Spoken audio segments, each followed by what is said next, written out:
People say that Mr. Rogers was a lot of things, like a pleasant storyteller, a friend in the neighborhood, and a giver of goodwill. But what if there was a secret behind that famous cardigan that was so scary it would change everything we thought we knew about him? We peel back layers of memories tonight and delve inside a part of Fred Rogers's private life that few people have seen. It starts with a single wooden drawer that is locked by hand and hidden in the back of his home office. It lay there for years without being touched, until eager archivists finally turned the key because they heard rumors of secret confessions. Inside was one envelope, which had turned yellow with age and had Fred's initials written in red wax on the seal. When they opened it, the note within made everyone in the room feel uneasy. This is the narrative that hasn't been told about the closed drawer, the letter that broke our childhood hero's calm exterior, and the questions it makes us ask. Fred Rogers is a part of many people's childhoods. His calm voice was the background music for early lessons in kindness and respect. We recall the trolley, the neighborhood of make-believe, and the soothing sound of that first piano chord. But Fred's public identity was carefully manufactured, just like a great storyteller's stage clothes. He lived a regimented life behind the scenes. He went to Pittsburgh Theological Seminary in the morning, wrote music in the afternoon, and wrote scripts in the evening. His home office showed that discipline, books were properly arranged by theme, handwritten sermon notes were neatly stacked, and in the middle was a strong oak desk with a lockable drawer and a brass keyhole that had been polished from being used often. For a long time, biographers and historians of Rogers knew that drawer was off limits. Fred had brought it up in passing, calling it a personal repository, but he never went into depth about what was within. Some people thought it carried letters from his family, while others thought it held early versions of his most moving episodes. But when the many anniversaries of Mr. Rogers' neighborhood drew around, archivists at the Fred Rogers Center felt it was time to satisfy both historical curiosity and popular interest. They got in touch with his wife, Joanne Rogers, who gave them one extraordinary opening under stringent archival supervision. The lock clicked softly, and the drawer slid open. Instead of boxes of screenplays, there was only one thin envelope with no papers or explanation other than Fred's careful writing, "To the guardian of memory." The archivists were excited yet quiet as they looked at the envelope on white archival paper. When the red wax seal was removed, it made a crackling sound and revealed an old piece of stationery with Fred's unmistakable looping handwriting on it. The first line said, "My dearest heart, today I give you my confession so that the truth may find its proper audience when I leave this world." The tone was already different from his usual soft tone. The message talked about a secret burden and a 10-year correspondence with a friend whose name was blacked out.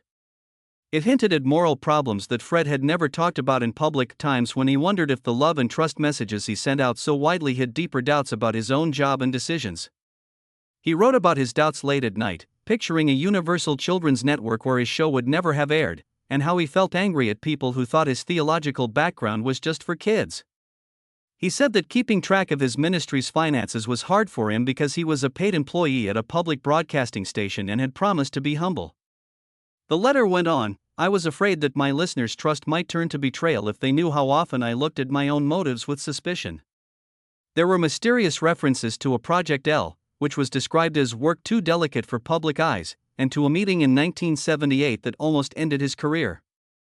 When the archivists got to the last paragraph, which said, "Should I have erred, let this truth be a cautionary tale for all who place faith in gentle voices," they knew they had something much more disturbing than a rehearsal script. The news about the closed drawer and what was inside it ruined the peace that surrounded Mr. Rogers' legacy. Within hours, people were talking on social media about who his hidden reporter was. What was Project L all about? How strong were his doubts? There were heated arguments on fan pages and scholarly forums. Some people said that any invasion of privacy was wrong and that Fred's personal problems should stay private. Others said that what the letter said was really important because it showed him as a more complicated person who deals with the same problems we all have. Broadcasters who used to show his gentle counsel were now unsure whether to stop showing reruns or add caveats to them. Documentarians rushed to rewrite scripts, adding dark new chapters to the story that people loved. But the biggest effect was on families that had passed Fred's messages down from parent to child for centuries. "Won't you be my neighbor?" The simple phrase suddenly felt very serious. Felt like it had an unexpected weight to it. Was the peaceful neighborhood of make-believe a safe place for Fred to escape his own problems? Was the kingdom of compassion a fake front that kept people from seeing an unsaid darkness? Everyone who saw it started to wonder what else was concealed behind the soothing melodies and friendly smiles. Scholars and religious leaders spoke out. Theologians said that doubt is often a part of faith journeys, and Fred's ministry, which was based on unconditional love, may have needed these questions to stay real. Television historians have said that many creative geniuses have private arguments, artistic disagreements, network fights, and ideological skirmishes that the public never sees. But Fred's admission was very detailed. He gave dates and promised his perilous secret to God. This made it seem like he was talking about something more personal than usual creative problems. Critics said it was wrong to publish letters that weren't censored and could have incriminating information about living people. In the meantime, cultural critics wondered if a hero's inner doubts should be more important than what he did for the public.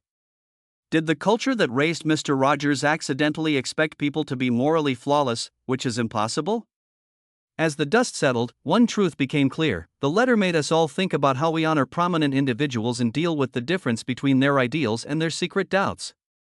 Many teachers and community leaders took the opportunity to remind people of Fred's most important lesson: real kindness accepts flaws, rather than letting the news tarnish his memory. Schools set up platforms where kids could write letters to Mr. Rogers and talk about their own doubts. After each episode, there were talks about doubt, resilience, and the value of honest conversation. An updated version of Fred's collected works featured the complete letter, along with comments from theologians and child psychologists that put his confession in the context of a larger human journey. The closed drawer and the scary letter within became more than just a fantastic mess in this way. They brought Mr. Rogers back, not as an impenetrable icon, but as a man who chose kindness and creativity every day, even when he was feeling insecure. The letter's secrets weren't as important as its invitation, to realize that even the kindest people have their own problems, and that being a good neighbor starts when we reveal our own. The archivists leaned in, and the room went quiet as their eyes moved over the yellowed paper. The oak-paneled walls made each breath seem like it was bouncing off of them. The first sentences of Fred's confession hit them hard. When the lights dimmed and the cameras hushed, I discovered a fissure in my own heart, a longing for absolution I never dared to share. Those words held the weight of hidden realities. The handwriting in the letter got shakier as they read further, as if Fred's hand had shaken while he wrote it. The text didn't have any footnotes or notes in the margins. There was only a single red asterisk next to the phrase Project L, which suggested that it was a secret project that even his closest co-workers had never seen. Kristen, an archivist, brushed her gloved finger on the paper and traced the swirl of an elegantly looped F. "It feels as intimate as a diary entry," she muttered, her voice just above a breath. The next paragraph went even deeper. "I negotiated with network executives, not for airtime, but for the right to address the darker corners of a child's mind, shadows I myself could not yet name." Here, Fred hinted at honest talks about fear, grief, and moral ambiguity, things he had avoided on his show but clearly wanted to talk about more directly. He said he was worried about the network's decision to not air an episode that talked about childhood bereavement in a direct, honest way. That veto had been bothering him, making him question whether his mild teaching style was hiding a lack of courage to deal with real pain. Later in the letter, Fred talked of a secret meeting that took place in 1978 and was only called the Hour of Reckoning. He didn't name any of the people who were there, but he did say that there was a coalition of conscience made up of theologians, child psychologists, and one unnamed NBC executive. He stated that the talks turned into arguments about whether people could handle seeing him make mistakes, if kids would stop trusting him if they learned their nice neighbor had worries of his own. The phrase collective betrayal kept coming up, as if Fred had cut himself to protect his audience from the pain of understanding how he had hurt himself by questioning his calling. The archivists felt a chill as they understood this was not just a normal self-examination, it was an intentional confrontation with the basic stories of a man who had established a kingdom on compassion. At one point, Fred talked about the letter's intended recipient, the guardian of memory, and told them to only read the confession if he died. He wrote, "Show the world that even the gentlest cannot escape the storms within." The title's vagueness led to speculation. Was it his widow, Joanne Rogers? A producer you can trust? Or a general idea of what the public thinks? Archivist Marcus said that Fred's language was similar to what he learned in seminary. Words like covenant of compassion and liturgies of healing were used a lot in the book. But here, theological language expressed a personal struggle instead of an academic discussion. It was religion applied to the self, a cry for mercy that he never said on television. As the crew read the last few phrases of the letter, the anxiety in the room grew. Fred ended with a disturbing prayer: "Should this letter see the light, may it warn careless hearts not to equate visible virtue with invincible armor." The abrupt finish didn't include a signature flourish. There was no closing salutation or postscript. People thought Fred had sealed this confession quickly because he wasn't sure if he could even tell it to future generations. Archivist Elena let out a deep breath as she remembered Fred's public claim that being vulnerable is a sign of strength. Now she thought that his biggest weakness might have been his guarded quiet, and this letter was his last brave gesture. Before the archive director could make a statement, news of the letter's existence spread outside the center's boundaries. Bloggers spoke about every little thing, and the tag Project L became popular. NPR anchors asked historians to talk about whether Fred's doubts hurt or helped his legacy. Fans tweeted bits of the letter, as like each one was the truth. A Twitter user who writes on culture suggested if we had misunderstood Fred's famous saying, "I like you just the way you are," and wondered if he was mostly talking to himself. People on the internet were buzzing with tales of hidden videos, secret interviews, and ties to underground groups that fight for children's rights. There were a lot of half-formed conspiracies and passionate justifications on every theory's page. A display case that had been put up quickly in the center's public lobby said that a press conference was coming soon.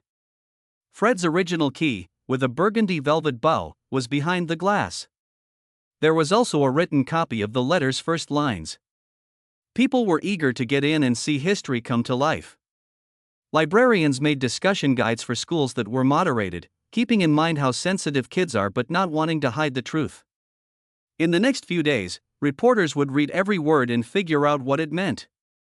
But for those who had silently read the letter in that quiet room with wood and glass, the discovery felt personal, and personal alone, a private conversation between Fred and his guardian that was now being talked about by everyone. The global discourse swelled with every new piece of information. People on online forums started to guess what more might be in Mr. Rogers's carefully chosen archive. Did the letter suggest that there was film that couldn't be seen? Did his references to Project L point to a covert pilot that executives killed? Theorists believed that Fred wrote other scripts that dealt with betrayal, death, and loss in ways that were too painful for the public to handle. Parents argued over whether their kids should keep viewing reruns without any context. Television executives thought about the possible ratings boost versus the chance of losing loyal viewers. Legal experts started looking through the network's rights agreements to see if the letter, once it was made public, would lead to a lot of litigation. Within hours, social media was full of hashtags asking for more information, and late-night talk shows treated the topic like it was breaking news. The center, which was driven by old memories, was suddenly dealing with legal conjecture that had never happened before. At the same time, archivists found something much more disturbing. When conservator Josephine gently took off the back panel of the desk to support the wood, she found a concealed compartment. There was a second envelope inside that was not marked and was wrapped in old ribbon. No seal with wax. No writing by hand. Only one sheet of cream-colored parchment folded 3 times. The team was worried that the contents might be even more dangerous, so they talked about opening it without permission. In the end, the center's director said yes, putting more emphasis on scholarly investigation than on worries about liability. Josephine's hands shook as she slid a scalpel under the ribbon and opened the envelope. Inside were transcripts of the Hour of Reckoning meeting from 1978. No one wanted to deal with what followed next, therefore the vault was empty. The transcript started with a lot of voices, a theologian's calm question about the moral weight of broadcasting vulnerability, a child psychologist's plea to make sure these conversations don't hurt young viewers, and an unnamed NBC executive's short demand that the audience can't handle our host's faltering faith. Then Fred's own words came through clearly. "If we confess my doubts," he said, "we risk breaking the trust we've built brick by brick. But if we don't, we might end up with a doctrine that we can't follow ourselves." The room is said to have gone silent at that point. The transcript said that he suggested a pilot episode that would use allegory to explore childhood sadness, but network executives turned it down because they thought it was too bleak. Fred's last words were the most chilling: better to let children believe in the sun than show them its eclipse. A separate note in the transcript with a dagger described Fred's tears as he voiced these doubts, which many found deeply disturbing. The news of the transcript got out right away. Media outlets rushed to confirm that it was real, while philosophers debated whether or not to keep some truths from kids. People protested outside PBS with signs that said transparency is kindness and trust, not censor. The Fred Rogers Center got ready for a lot of freedom of information requests.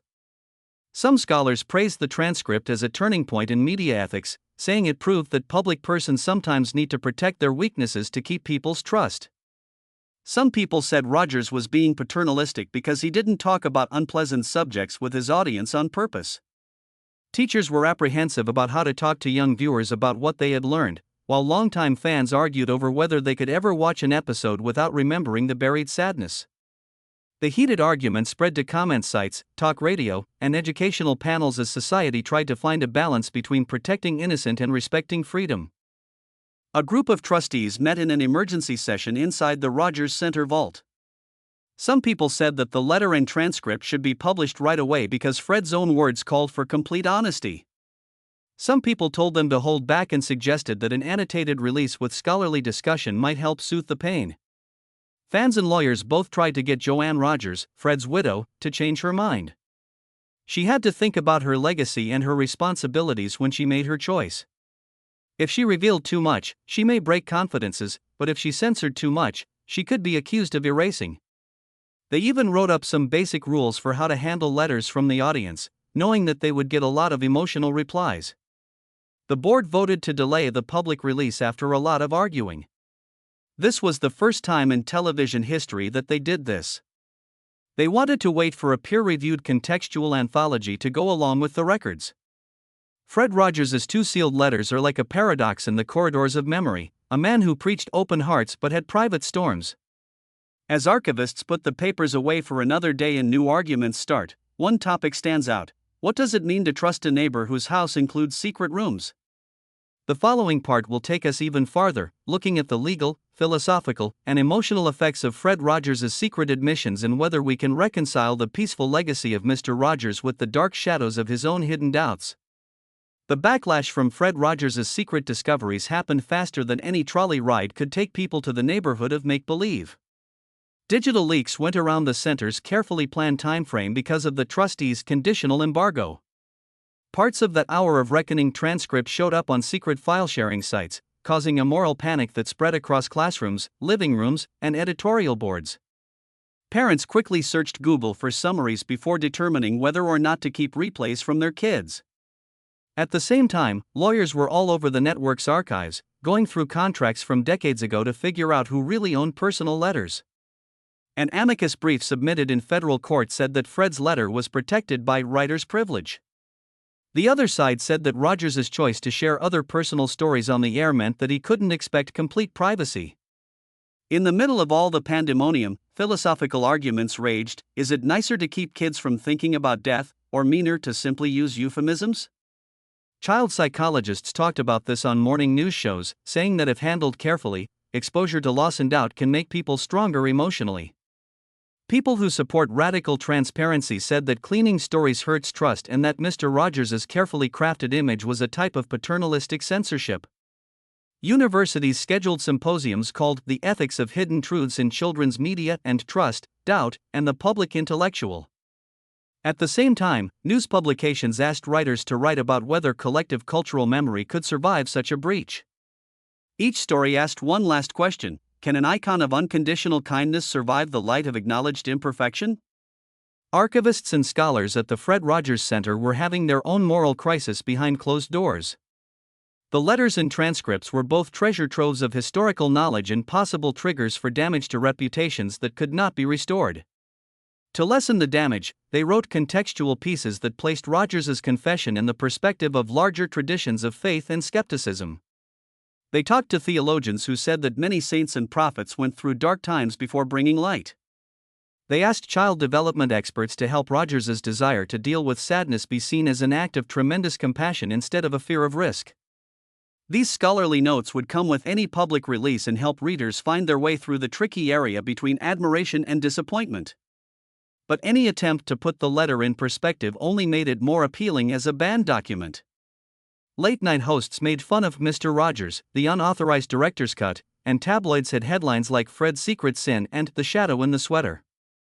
Fans made video montages with sad piano music that combined Fred's most famous advice, "It's okay to be scared," with the letter's most terrifying lines. People who were confused about what was going on in online support groups said they felt betrayed. How could the same man who taught generations how to communicate their thoughts hide his own darkest fears?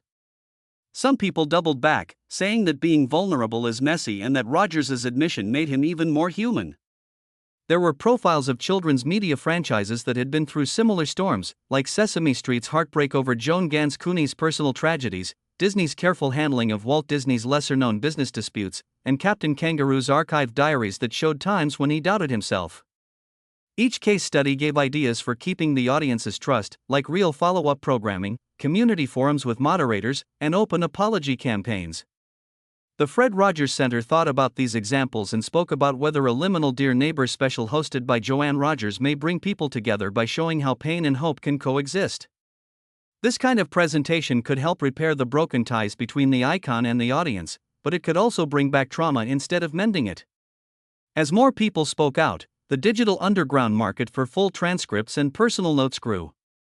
Underground auctions sold physical photocopies of the drawer's contents for thousands of dollars. Hackers said they had old videotapes of Fred talking honestly about the letter with his brother. Even AI deepfake experts said they could replicate missing material by making false scenes of Rogers talking about his fears on camera. These events brought to light a disturbing irony: the more Rogers tried to protect his weaknesses by locking them up, the more the world went after them.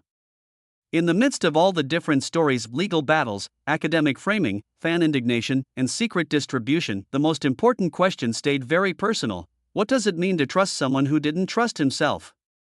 For parents, the problem became clear at bedtime: should they keep playing the happy theme music or switch to reruns with a heavy heart? For longtime fans, the news was both upsetting and sad.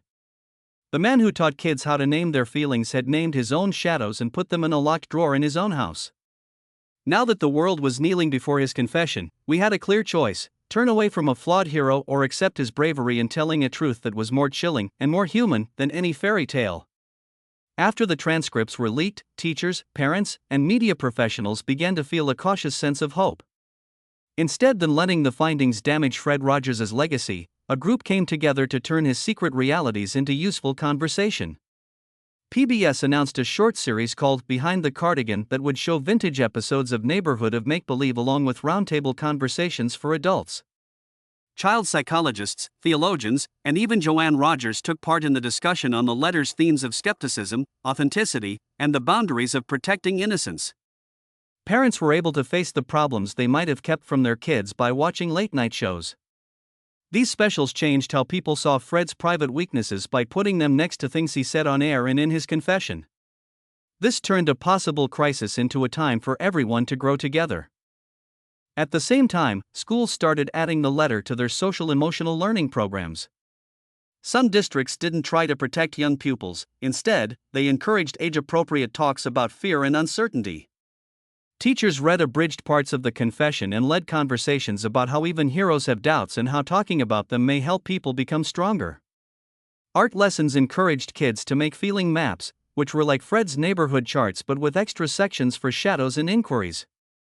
Guidance counselors saw that more pupils were talking about their personal problems and finding comfort in knowing that someone they looked up to had gone through similar things. The letter stopped being a scandal and became a way to make emotional honesty commonplace. This made Fred's main point, "It's okay to feel what you feel," more powerful and nuanced. The Fred Rogers Center held a series of community workshops called Confession is Compassion that gave adults a chance to think about what the letter meant. Facilitators used Rogers' confession to show how to do therapy by having people write private thoughts, talk about their anxieties with someone they trust, and practice listening without judging. These discussions brought together former admirers who had become allies, both those who felt betrayed and those who considered the confession as a gift of deeper honesty. For many, reading the letter was a way to let go of old doubts and start therapeutic conversations with family members. Fred's statements were so honest that they showed that being vulnerable is not a sign of weakness but a way to connect with others more deeply. Digital platforms, which started off as a way to spread rumors, became lively places to study. The center built an interactive microsite where anyone could look at annotated parts of the letter along with interactive timelines, video commentaries, and old documents. Visitors could click on Project L to read writings by media historians that put the project in context, or they could choose the Hour of Reckoning transcript for a scholarly narration that focused on its religious roots. An incorporated forum made it possible for regulated conversations, where anyone who were interested, worried, or nostalgic could ask Rogers's former producers and academic advisors questions directly. Instead of giving in to conspiracies, the internet encouraged educated examination, turning people's desire for information into structured, courteous questions. For adult fans, the news made them appreciate Rogers's creativity and honesty even more. A lot of independent podcasts went over every syllable of the confession, comparing Fred's handwriting to the way he spoke on the air and looking at how his teaching style discreetly showed his unspoken problems. Former co-workers started writing memoirs about seeing Rogers pace the stage at Carnegie Mellon, struggling with words meant to comfort millions while his own heart struggled with doubt. These first-person stories, which were published in small press books, gave readers an uncensored look at his creative process and moral problems. Instead of hurting his reputation, they put together a fuller picture of a man who was dedicated to being nice, even when it required facing his own demons. Legacy institutions changed their scholarships and fellowships in Fred Rogers's name as a response. Grants for children's media projects increasingly focus on exploring vulnerability, which means that producers should handle suffering, loss, and moral ambiguity with care. University departments of childhood studies started offering classes called Ethics, Empathy, and Media, with Rogers's letter at the focus of their curricula. Filmmakers asked for money to film documentaries that would follow the impacts of that drawer's opening, from healing in the community to changes in how people talk about things. The letter went beyond a private confession and became a spark for new ideas in education, psychology, and the arts. Because of these many different answers, the scary power of the locked drawer's contents became a sign of collective growth. Fred Rogers's private admission, which could have been a stain on a revered icon, became a lasting reminder that everyone has to deal with fear and doubt. It reiterated that real kindness doesn't get rid of shadows, instead, it brings them to light and invites each of us to share our own hidden parts in order to make real connections. Rogers left behind not simply a television legacy but also a real example of compassion in action. He showed that the most painful truths may, when faced with courage and context, bring us closer together as people. In the end, the moment that started with the breaking of a simple wax seal changed how we see Mr. Rogers and ourselves for generations to come. This amazing letter, which was formerly kept away in a single drawer, let us face the fact that even the most famous people have concerns and questions about their own lives. This revelation did not weaken his affirmation of kindness, rather, it strengthened it, demonstrating that vulnerability is the foundation of authentic compassion. Fred Rogers showed his own troubles, which was like an underlying invitation: if a kind neighbor could deal with the demons that were hiding behind closed doors, so could we in our own lives. This disturbing confession sparked talks around the world about being honest with your feelings and being strong. It encouraged families to watch their favorite episodes of The Neighborhood of Make-Believe again, this time with a new perspective that included not just the puppets and painted backdrops but also the people who made them. Families stopped to talk about the weight of a voice that was once taken for granted in living rooms and schools. The letter taught us that kindness is not something we do once and forget about, it is something we do all the time and need to be aware of, responsible for, and willing to admit when our trust in a mission falters. Teachers used Fred's secret confession in both classrooms and counseling centers as part of their lessons and training. Social-emotional learning modules in many school districts included age-appropriate talks about uncertainty and honesty. They also encouraged kids to think about their own fears through group art projects and guided journaling. Counselors said that students were more interested when they talked about Mr. Rogers's admission along with puppet characters and neighborhood maps. Kids were able to relate the idea of feeling uncertain to characters like King Friday or Daniel Tiger, which helped them learn new words for their feelings. Using Fred's original remarks as a script template for compassion, parent workshops taught parents how to talk about fear, loss, or rage. The letter connected generations and teaching styles in this way, showing that the language of empathy works best when it is accompanied with direct honesty. The media also changed to include this new aspect of public vulnerability. Instead of making the controversy seem worse than it was, documentary filmmakers and journalists changed their focus to stories that focused on healing and growth. PBS specials and independent web series put famous neighborhood of make-believe clips next to honest interviews with Rogers' co-workers, theologians, and mental health professionals talking about how creativity, faith, and skepticism all come together. Podcasts came out, and each one looked at a different part of the letter to see how it affected people both theologically and psychologically. Fred's most calming monologues and audio clips from his letter were put together in playlists on streaming services called Moments of Honest Courage. These playlists took listeners on journeys of both comfort and hardship. This all-encompassing strategy showed how openness and media literacy can turn possible disappointment into community understanding. Institutional responses to this pivotal event established new standards for archival ethics and public involvement. The Fred Rogers Center's annotated release, which included the main materials along with essays by academics and reflections from the community, soon sold out as a collector's edition and became the main text in media studies classes throughout the world. University libraries held guest lectures with names like When Icons Confess and The Ethics of Sealed Letters. Museum and Historical Society archivists studied the center's methodology to make their own public-facing annotations. Law schools held workshops on the difficult balance between the right to privacy and the public good, citing Rogers' letter as an example. In these discussions, the topic went beyond celebrities and into deep themes of how societies keep trust when cultural leaders show their weaknesses. The biggest enduring effect may have been on how people reflect on themselves and help each other.